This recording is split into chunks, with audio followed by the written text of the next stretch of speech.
yig'ilishimizdan asosiy sabab shu tadbirkorlar bilan uchrashuvlar o'tkazish, ularni shu moliyaviy qo'llab-quvvatlash, tadbirkorlik boshlamoqchi bo'lgan har bitta o'sha fuqarolarga o'zimizni kredit mahsulotlarimiz bo'yicha ma'lumot berib boramiz.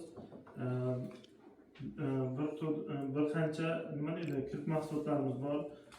Misol uchun o'sha birinchi boshlamoqchi bo'lganlarga biznesga birinchi qadam kreditimiz bor. Biznesga ko'mak deydi, ya'ni 17 million so'mgacha ajratiladi.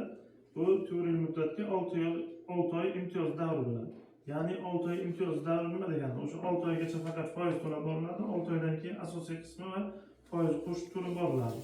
Misol uchun kimdir uyda parrandachilik bilan shug'ullanmoqchi yoki bo'lmasa tikuvchilik bilan shug'ullanmoqchi yoki bo'lmasa o'sha bir kichkinagina bir sartaroshxona qilib ochib o'zini faoliyatini boshlab nima deydi, rivojlantirmoqchi bo'lyapti. O'sha sartaroshxonasiga zarur bo'lgan jihozlarni olish uchun qisman mablag' kerak. Lekin shu mablag'ni nima deydi, ehtiyoj bor. Qayerdan topishni bilmay turganda shu bank xodimlaridan murojaat qiladi. Bank xodimlari ularga taklif qiladi bizning kreditlarimizda.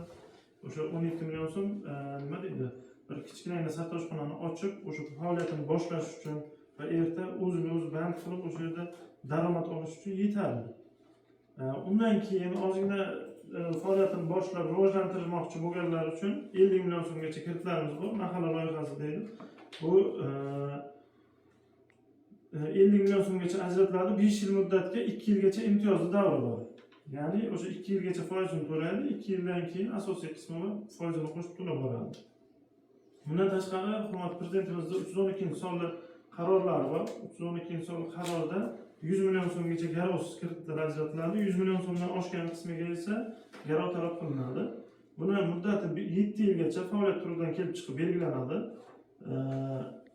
Buni imtiyoz davri 2 yilgacha faqat o'sha foiz to'lab boriladi. Buni foizlari o'sha tumanni nima deydi, toifasidan kelib chiqib belgilanadi. Bizning tumanimiz 4-toifa bo'lganligi uchun 20% dan ajratiladi. Bu pul ko'chirish yo'li bilan ajratib beriladi. Buni yana bitta talabi bor, kamida 1 yil faoliyat ko'rsatgan bo'lishi kerak. O'sha yuridik shaxs tashkil qilgan holda yoki bo'lmasa oldin shu oilaviy tadbirkorlardan kredit olib faoliyatini boshlab, endi kengaytirmoqchi bo'lgan mijozlarimizga ham ajratiladi.